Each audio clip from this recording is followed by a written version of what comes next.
welcome to Talkin Kop. It's me, Chris Brackett. Finished Ipswich 0, Liverpool 2. Football's back. Liverpool got a clean sheet. What is this madness? I'm joined by Ashley. I'm joined by Kev. And return of the Matt, apart from his hair. Matt, what's going on? Yeah, it's we didn't have enough room in the van when we packed up all of our belongings and moved across country. So the hair had to stay behind. Just didn't quite have enough to make the cut. So.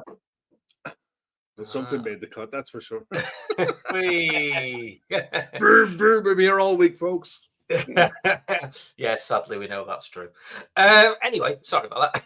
It's got something in your lip there, Kev. So listen, initial thoughts, Matt? Initial thoughts? I mean, it's just good to have the football back. The main thing is that I've been absent all summer. I've missed all the silly season talk, all the shows you guys have been doing, talking about almost no transfer activities, and I haven't really quite missed it. I've missed being here, involved in doing shows and stuff like that, but it was just a countdown until the football came back. So it was lovely to have the boys back, and I think we got a glimpse of what we're in store for with Arneslot football. I mean, it was about 90 seconds into the game when there was a loose pass from the back, and it was like, oh shit, but a little bit of patience, and you see how it turned around in the second half. And I'm excited. I'm really, really excited. I like the way that Slot has us playing. It looks like it fits a lot of our players really quite well. So happy days. I know it's only one match, but you got to win your first match. So you take the win and you move on, and hopefully everybody's in a happy mood. Yeah, and Kev, Slot is now the first Liverpool manager to win his debut league game since Graham Souness in the mid-90s. So, that's... I mean, one of the useless bits of it, some other useless bits of information that the two happy clappy twats on BT. Oh, we'll get to that in a minute. I've got a field day with them. Today was the same. Arneslot shares the same first day Liverpool competitive game as Bob Paisley and Kenny Dalglish. So, yeah. Just go and replicate that, and we'll all be good. I'll be delighted with that. Easy, isn't it? Yeah, do you know what? It's a simple game made complicated by idiots like us. Speak for yourself. Speak to us, not an idiot. Actually, how are you finding that? While you're also putting quotes in for us, which is really helpful. Sorry, I'm multitasking. Overall, I'm pleased. If you had talked to me at halftime, it would have been a really different conversation, because I was having flashbacks from the end of last season where we would have to do a post-match show on no shots at all. So I am very glad that we stepped into gear second half. And I think we saw some tactical changes, which are really exciting. We saw a little bit of coaching from Slot, I think that really made a big change in the second half. So for now, so far so good. Good. Well, yeah, the Telegram group was a little bit lively, wasn't it, at halftime? We'll come to that. So let's go through a start 11 then. So it was Ali in goal, back four of Trent, Kwanzaa, Van Dijk, and Robbo. And then we had Gravenberch, McAllister, and Domo as the midfield. And then the attack was Salah, Diaz, Jota. I'll stick to you, Ashley. Any surprises there? Anyone you thought they might have started over the others, or pretty much what you expected?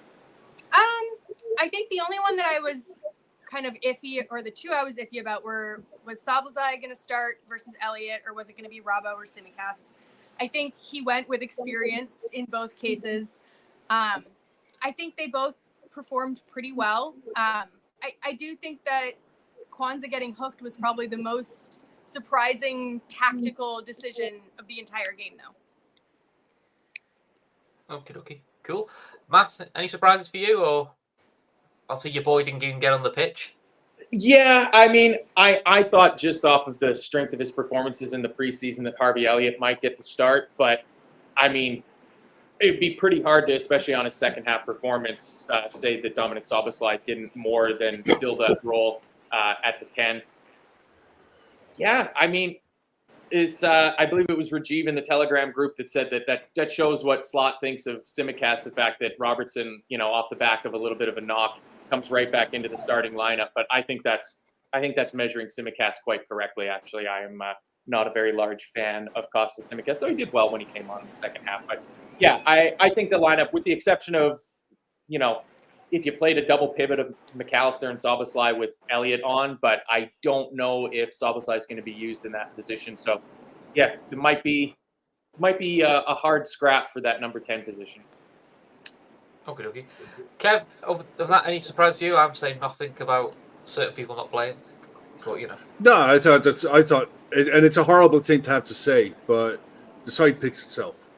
It just does. You could tell a mile away from the Seville game what direction he was going to go. Robertson is obviously first choice left back. He's had an extra week. He hasn't had the match minutes, but he's had an extra week now training, and he's not going to get match minutes sitting on the bench. So your only option is to play him. The rest of them, I thought, picked itself, and that therein lies a different problem for another day. Happy with it, to be honest. I was excited to see how it would work, and we saw glimpses of how it can work, and we also saw patches of where its limitations can be. But everything is caveated with it's a work in progress. It's not day one, and that's the best it's going to be. I think it's day one, and we've seen issues, and we've seen some massive positives. The biggest positive of all, as much as the goals were great and there were some lovely football played, clean sheet. Clean sheets are huge. And the fact that Allison never really had too much to do away from home in the first game of the season makes me happy as a pig in shit, to be honest. Yeah. So actually, talk about work in progress. One of my predictions last night came right. Is we didn't concede first, and we didn't concede in the first 10 minutes. We did, though, in the first 10 minutes, try our best to give Ipswich a helping hand. Going in the first minute, Van Dijk passed it straight to us. Have a go. I think we could all agree, unless someone shouts out differently, the first half was just all round sloppy and slow.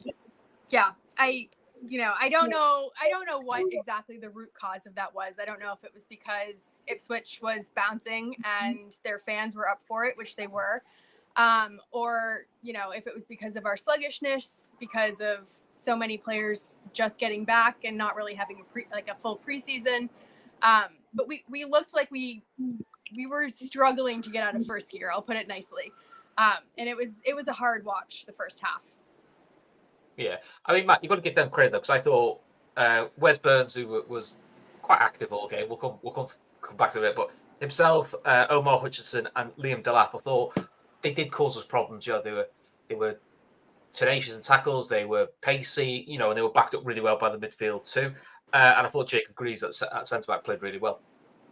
Yeah, it wasn't surprising that Ipswich gave their man of the match to Greaves at the end of it. He did do quite well. I mean, with the exception of some of the players that they brought in, I mean, I believe the stat was that only 33 Premier League appearances from the entire Ipswich playing roster, and only one start, which was Twanzebe with United a year or two ago, something like that. So, for me at least, it was kind of an unknown proposition. I don't really know a lot about how Ipswich were going to play. I don't even think I watched them once in the championship last season.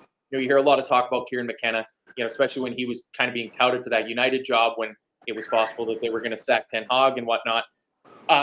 They were quite impressive, I thought, for the first 15 minutes especially, that they weren't afraid to come out and bring the game to us. It was kind of what you'd expect. Newly promoted team at home, first game back in the Premier League in whatever it is, 22 years. You would expect them to have a little bit about them to be up for it, but their press from the front was good. And with us, this being the first game of proper slot ball, it was like, oh boy, how is this going to go? But yeah, as the game went on, I felt that we just kind of tired them out. Like the passing around at the back and drawing them in, you could see that it was building up to something. I know somebody at halftime said that the big angled ball from Virgil to Mo was on because of how we were just drawing them in, playing the ball around at the back, and you saw that for the second goal.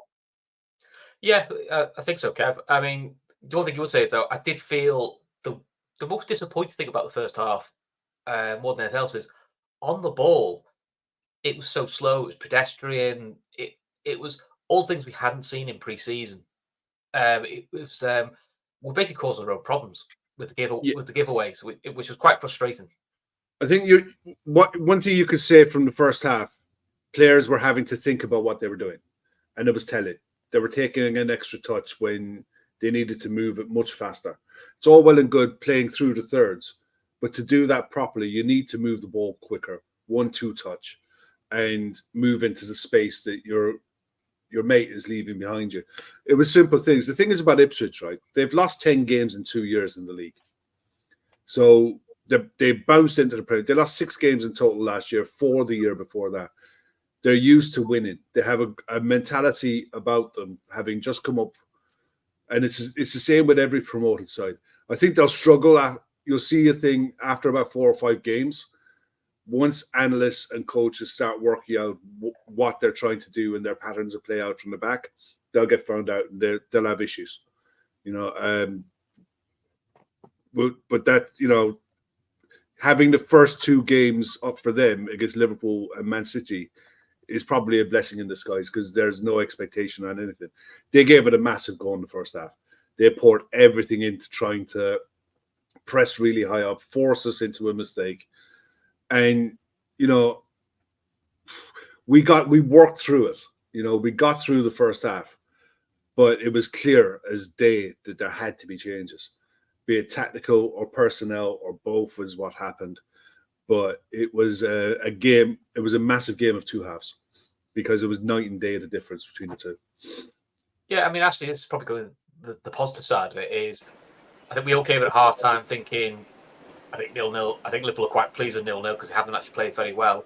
And then we see what the manager can do. And we saw Canate warming up at half time. We all feared it was an injury.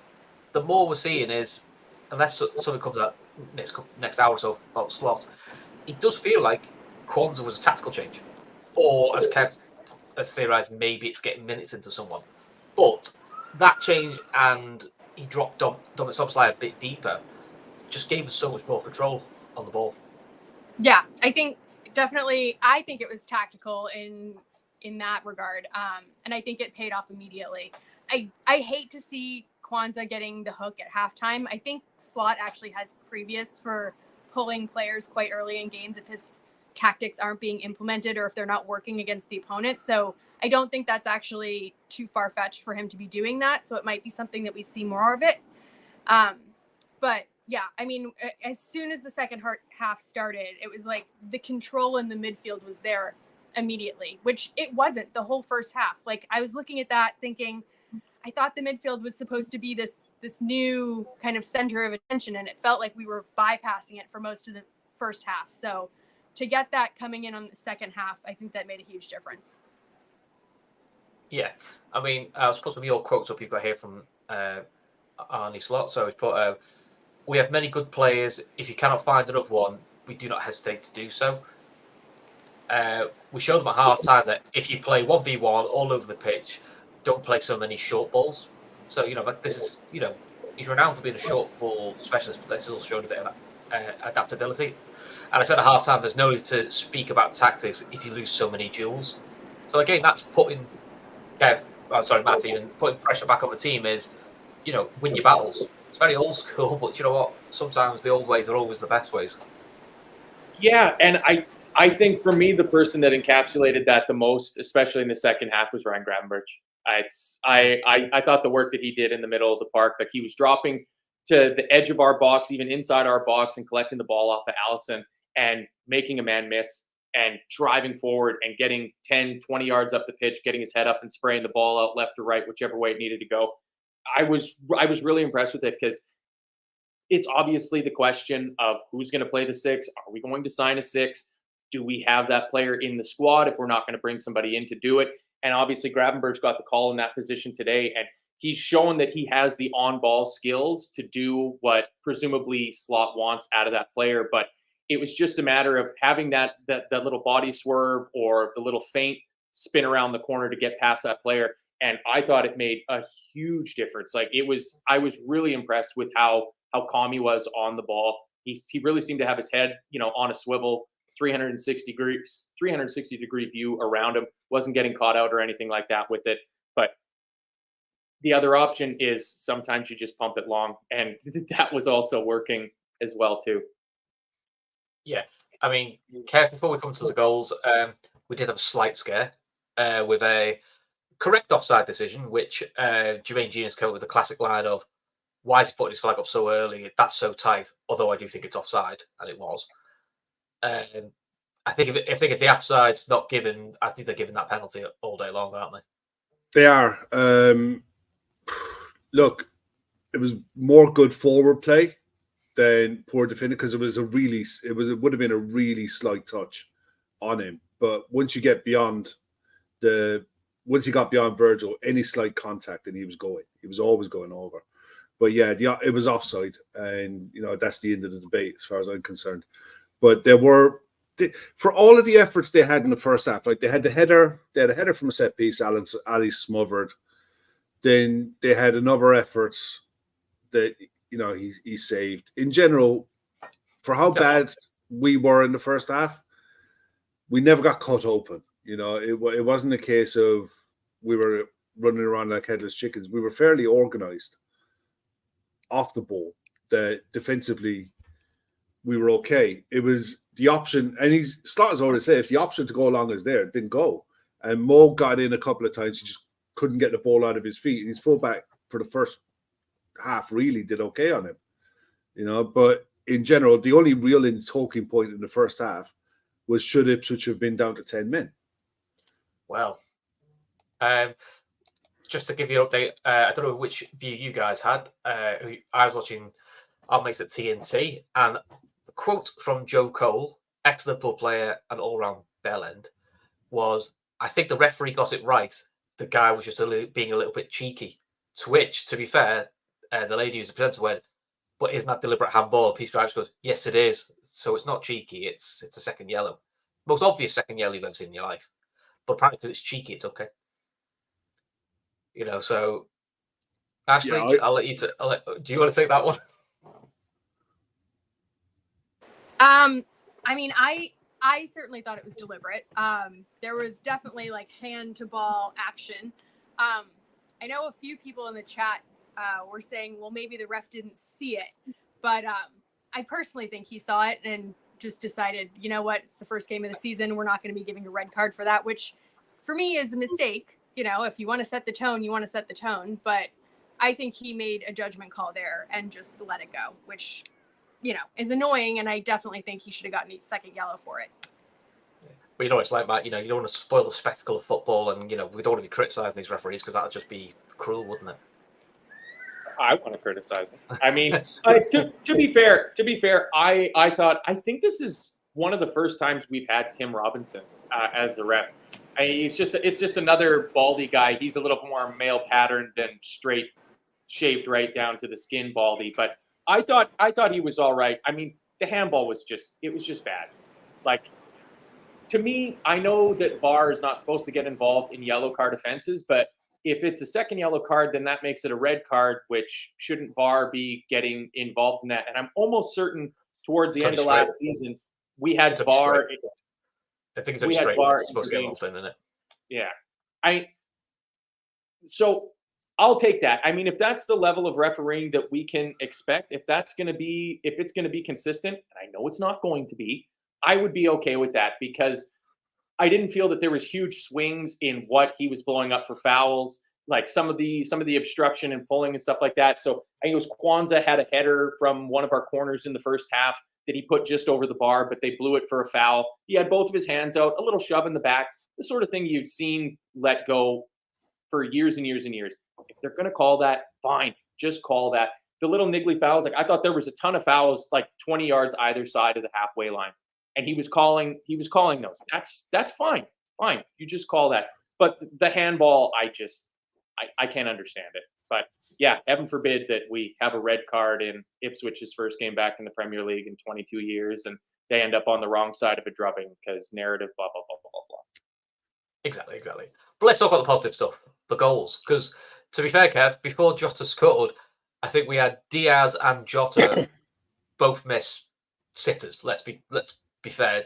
Diaz, his ball play, it's a lovely move by Liverpool's play to Diaz, and he chips it. He does well to chip it over the bar from that position.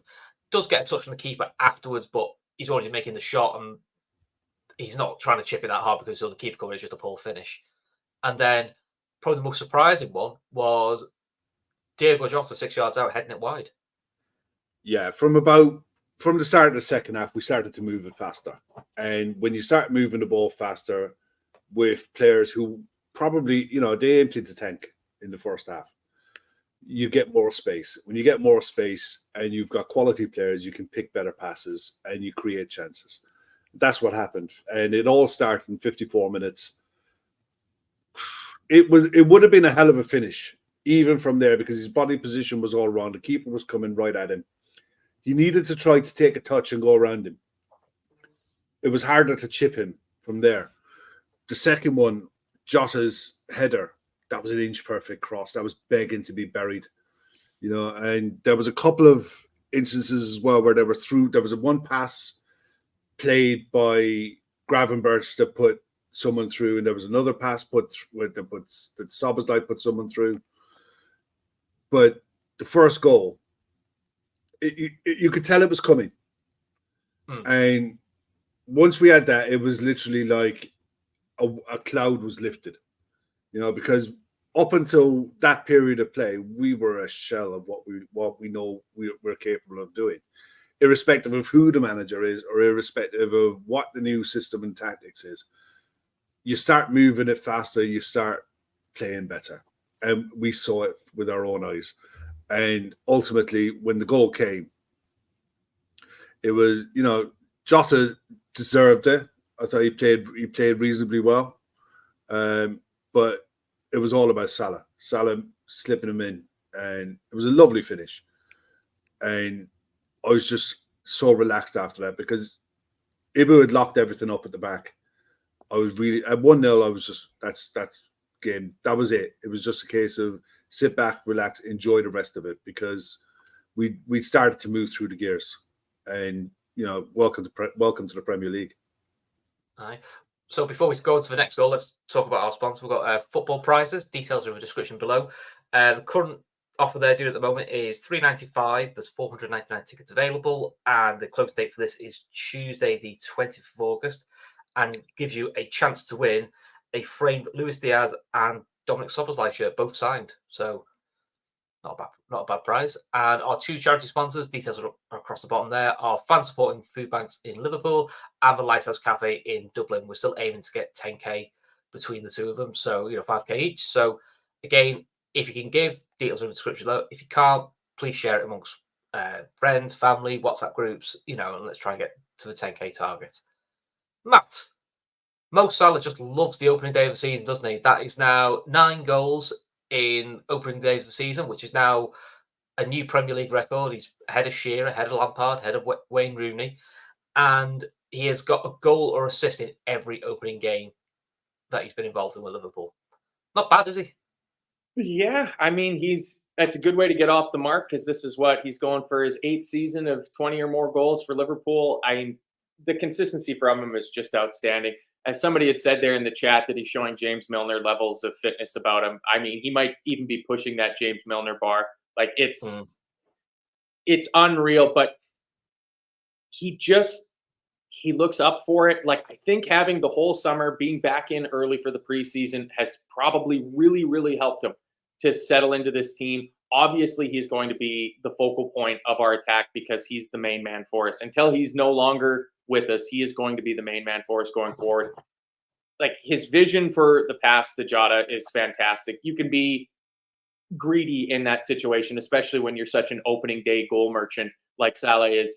You wouldn't be, it's not beyond the pale to expect Mo to go for it, but it shows that he's willing to pass the ball up to somebody who's got the better opportunity. But it was there for him. Again, I thought, what was his name? Davis, that was marking him the left back for Ipswich. I thought he had a fairly good game. There was a fair number of times that Mo got the ball on that big switch out there where he was 1v1, and Davies did just enough to allow, help to come and support him there. But like I said, we sucked them in. They pushed men forward. We're playing the ball around from 18 yards out, and then bang, that ball goes over the top. And it's with that little bit of extra space in there, it was absolutely lethal. A little bit of a lucky bounce and it falls to him. But, I mean, yeah, get in. If you don't have Mo in your fantasy team, I don't know if you know how to play the game properly. First, I don't. That's why I don't do it. Ash just put about. Speaking of James Milner, he becomes the first player in Premier League history to play 23 seasons. That's ridiculous, isn't it? Absolutely insane. Fair play to him. But then, actually, to be honest, after we went 2-0, there's no ways of putting it. Liverpool started taking the piss a little bit, to be honest. And probably the only criticism of the second half would be should have been more than 2, really. Yeah, I mean, there were plenty of instances where it could have been more than 2. I mean, that it was 5 minutes and 20 seconds between those 2 goals, and I think we could have, if we were more clinical, continued with that rate of scoring. But it was great. It was great to see that kind of quick ball movement right around the box, that really incisive movement. And yeah, it was encouraging. I don't know about what you guys think. Like that was encouraging after so many match games at the end of last season where we were struggling to break through that final third. It was so encouraging the way that we were slicing through them. And granted, it's a certain level of opponent, but I really enjoyed the passing sequences at the end of like the final third. I mean, it's fair, that level of opponent we were struggling with. So, we've got to also call it as it is. It's nice to have that problem. Although, let's be honest, Kev, he's won a World Cup, he's won the Copa America, but I think McAllister has done possibly one of the most horrific shots I've ever seen in my life. Both balls in the box, thinking, oh, he's going to hit this. Honestly, he always put the shot behind him. It was some skill, that. In fairness, I've seen golfers hook it better than that. It was, and the thing is, when the ball stood up for him, I thought, he's going to bang this. Like Sheffield United at Anfield, yeah. So it's got to 11 it. I'm not sure about him on the left. I know why he's there, because he can come in on his strong right foot. But I'm not sold on him being there yet. We'll see. But it's like a lot of things. It's going to evolve. The more they play together, the more they understand what the manager wants and the positions and how to move the ball and the patterns of play he wants to play in, the better he will get, because he's just that good. I think overall, everyone could come off the pitch feeling like, yeah, I could have improved on X, Y, and Z, but I'm happy enough with how things went, because that game today had banana skin written all over it. It was 12:30 kickoff, manager's first game in charge, away from home, replacing Jurgen Klopp. Good luck. And by the way, we're changing the system and we're changing how we want to build up against a promoted side who are on a massive high. And Ed Sheeran was there for the first half. Did you know that? Ed Sheeran was there for the first half. I didn't know that. Go and play. Did you know that Ed Sheeran was there and he had to leave at half time? I didn't see a single shot of him. And he had to leave at half time because he's got a gig in Serbia tonight. The shirt sponsor is terrible. That shirt sponsor is embarrassing. No, all in all. Speaking of TNT, some of their classic quotes is Ed Sheeran's there, just so you know, in case you didn't know he's an Ipswich fan. Apart from the Liverpool section, it looks like every fan has turned up in Ipswich colours. Who'd have thought? The home fans turned up in the home colours. And the final one, 92 minutes, said, well, I was 2-0 down, but nobody's leaving. On the first game of the season, I'll be amazed if anyone was leaving, to be honest. So this is the level of shite we have to deal with. This is also why this is what we got to pay for, lads. We're paying for this. I know. This is also why we don't like 12:30s. We have to listen to Fletch and Genus. That's also the reason we don't like 12:30s. So, right. For a bit of fun, Matt, you need to give me 3 players. Man of the match, honourable mention, and could do better. Man of the match for me, head and shoulders, is Ryan Gravenberch. I thought he was excellent in there. I had very low expectations for him.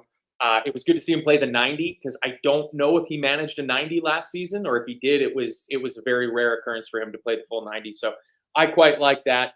Honorable mention has to be Mo Salah. I mean, a goal and an assist. And could do better. I would say Alexis McAllister could do better. I mean, just newly back into the team, only the one preseason game under his belt, a long, long summer that he had playing football at a very high level. And it's going to come for him, because he was excellent in the Copa America. I don't know how much you guys got a chance to watch it with the games being on super late, but he was excellent for Argentina. And watching those games being like, we own him. Like, that's amazing. Like, so he's going to come good, but he did not have a very good game. I thought in the first half he was pretty much anonymous. The ball wasn't getting to him at all. He wasn't really putting himself around the pitch. But yeah, Gravenberch for me all day.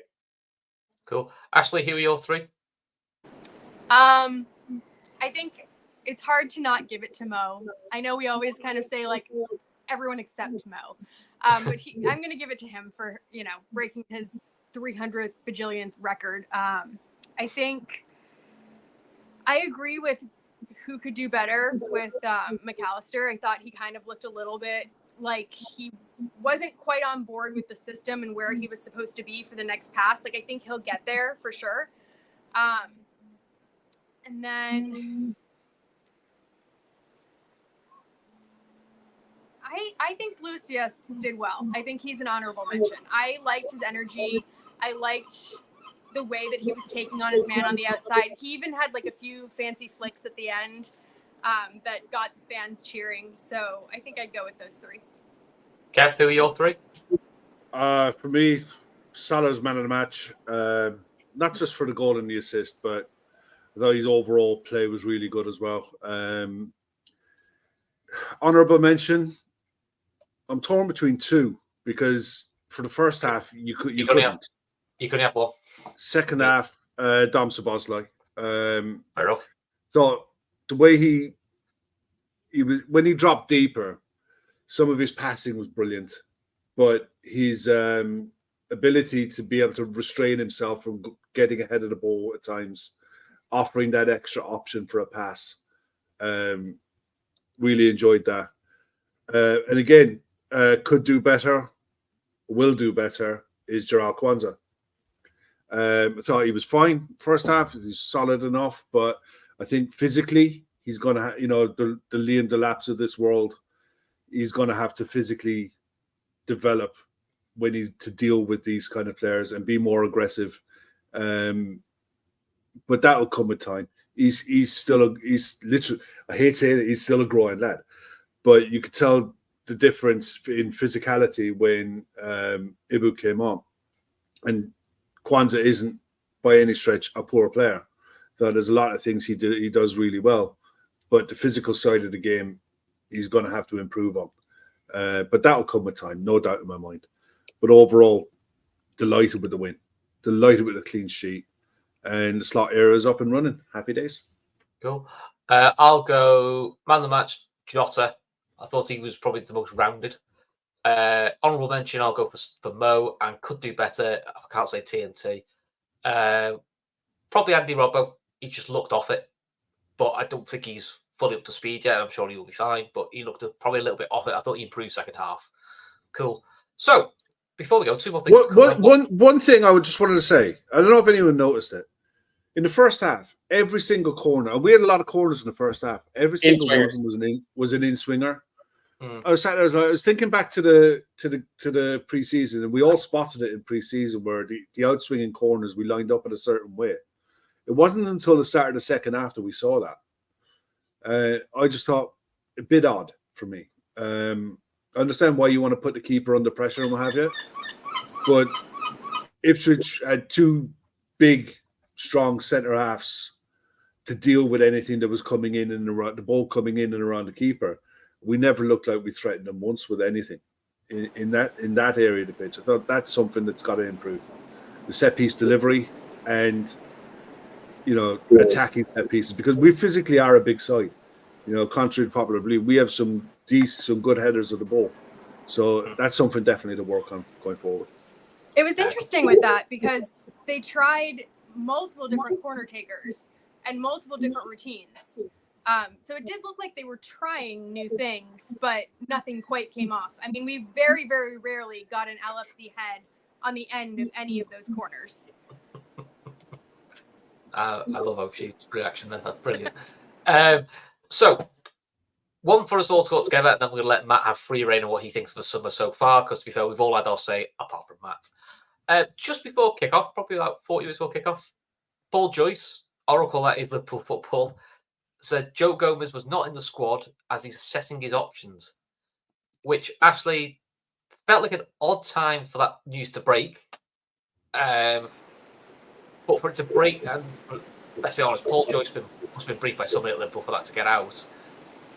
Does that say to Joe Gomez is pretty much done? I mean, I feel like the Joe Gomez news has sort of been fed to us a little bit. But having that come out, what was it, 45 minutes, 60 minutes before our first game of the season, that felt, I don't know, like it could have been handled better. He's not in the squad. He's obviously looking to be a starter, and I can't begrudge him for that, but I do think that, like all of us have said, we need to have Hughes get someone through the door before he departs, because I am not on board with Sepp being our fourth choice center back. I'm not. As great and as talented of a youth prospect he is, I don't think that he's the level that we need for our squad. Yeah. Matt, how did you see it? I mean, I'll say it now. I don't want anybody who is considered a first team squad option or first team player leaving Liverpool until I've seen Richard Hughes bring somebody in through the door who is going to affect the squad this season. Yeah. I just have to say, we all failed miserably at the old purse strings game. I mean, I'm thinking back because that was the last show I did, and it was like, well, that was terrible. Nobody was even close. Just a bunch of outgoings and no incomings. But I said on that show that I thought Joe Gomez was maybe our most valuable player last season, just because of how he fit in and covered the gaps when we had injuries all across the back line when we needed him to. I would be sad to see him go. I think he provides a lot of solidity wherever we need him at the back. And we've got two fullbacks for each side. We don't really have anybody else that can deputize there. So we don't really have a third choice fullback, or at least a senior one. I mean, Lucas Stevenson went out on loan to Dundee United there the other day. So that was somebody who was deputizing at right back as well, too. So you start to get that concern that if you get an injury, all of a sudden you're running a little bit short. You just simply can't. I mean, I agree with Ashley. Like, I have no issues with Sepp Vandenberg being our fifth choice center half, but our fourth choice center half, that's, especially because it looks like we're trying to sell him as well, too. So at a certain point, the numbers just don't add up. I'm no accountant or director of football, quite clearly, but good God, you can't just keep selling players and not bring players in. Yeah. And Kev, you were made up with this news because you were messaging me and you were quite happy about the whole situation. Is that right? I'm fairly fucking disgusted about it, to be honest. But we'll see what Richard Hughes has got up his sleeve. I'm not surprised. I mean, look, he's third choice fullback, fourth choice centre back. Newcastle have already had a bid. Well, we know the value that Newcastle were looking at pay £45 million for him. He's better than that. You know, he's better than what we're giving him at the minute. He's the club's longest serving player. His availability last season and his flexibility last season were second to none. And the fact that he's 27 and has that much experience, you sat there and you're like, nobody can begrudge him a move. And once he wasn't in the matchday squad and the journalists who were at the ground knew he didn't travel, they had to deal with it. That's something, you know, you can't sweep that under the carpet to say, yeah, we'll talk about that after. No, you have to deal with that there and then. So it's kind of obvious, it's clear in the nose in your face that he's going to have offers, he's going to have options. You've got Bayern Munich who have lost a fullback and a centre back in the last few days. They'll be lively looking at him because of this. Look, Eric Dyer has gone there and done well. Joe Gomez is way better than Eric Dyer. So he will have options, no doubt, be it in the Premier League or in Europe. And it's up to Hughes and Edwards to make sure they've got all their T's crossed, I's dotted on an incoming player who offers the same flexibility and is an improvement on the quality. Because if you're not, then we're going to have major issues because he answers so many questions within a squad. Apart from the fact that he's a senior player, you know, let alone the experience side of it, he covers left back, right back, centre back, can do a job in midfield, proved he could do a job in midfield last season, albeit he's not a starter in that role. He offers you an awful lot of of solutions to questions you're going to come up against through the season. So no, I'm not happy that they're looking to move him on, but I completely totally understand why, and I wouldn't blame him one bit to look to go and start, even if he wants to go back to London. At the end of the day, he came from Charlton, owes Liverpool absolutely nothing, had 2 horrendous injuries, come back from them, and has literally won everything in football. So we'll see what happens with it. I mean, the only thing you'd say is he cannot be allowed to leave this club without adequate replacement in the door, doing a lean, and someone who's going to push us on. Otherwise, what's the point? Yeah, exactly. So I agree with that. I mean, Matt, we're going to leave this with you in a minute because you haven't had your say in the summer. But yeah, listen, I'm still hopeful Liverpool are going to bring 2 in before the end of the window because I think we need a minimum 2 in anyway. Just listen, that squad's not in any way bad shape, but 2 couldn't hurt. Arnold Slot here. One of the things everyone told me, Jurgen hates a 12:30 kickoff. We hated it in the first half. Ipswich put a fight out of it and made it difficult. First half was not good enough. So pretty obvious there. Just give some 3 o'clock scores. Arsenal 1-0 against Wolves. Forest are 1-0 against Bournemouth. And Everton are 1-0 down at home to Brighton. So, some things never change. Matt, how have you found the summer from the outside looking in? Because, you've not had to do shows and not had to live through most of it. I mean, to be fair, I've managed to avoid the last week of Zubimendi chat. So I'm quite refreshed over the whole thing. So I'm all right. Yeah, the Zubimendi thing, I mean, the timing, if it could have been a couple of days earlier, it would have landed right on the 1-year anniversary of the Caicedo evening, which was so much fun last year. I mean, staying up late and thinking we had it in the bag and then waking up to 900 messages that had somehow fallen through. And I fell asleep very happily thinking that we had got a signing across the board. And then the same sort of thing happened again this year. But just having other shit going on in my life, I didn't have the time or the energy to get all that wrapped up in it. So it was kind of interesting listening to shows and hearing the fume that was coming in from people about it, because it just, I don't know, it didn't really matter. I don't care all that much about signings. I know we need some more players, but I think I've got a lot more blind faith in the players that we have. I always think we're going to win all 38 games 5-0. So, and until we lose, it's still on. So the quest for 114 points survives game week 1, and we go again. But it's just it's a numbers thing, and there has to be some bodies brought in. Just simply having Thiago and Matip leaving the squad, those squad spots need to be filled. So I don't know what's going on. Like the incredible 180 that some people seem to have on the management team that was brought in this summer, from just elation that we've got the best in class and Michael Edwards back through the door, and he got the guy that he wanted, in Richard Hughes in to be the director of football, and then all of a sudden he's terrible and he's going to be fired. So just let's everybody hold fire. The games are back. Let's actually watch the team and see what develops, because yeah, we probably could improve our number 6, but if the people at the club looked and went, the best person for that is Martin Zubimendi. He doesn't want to leave Sociedad. The next best person is Ryan Gravenberch, and we bought him last season. Well, then there you go.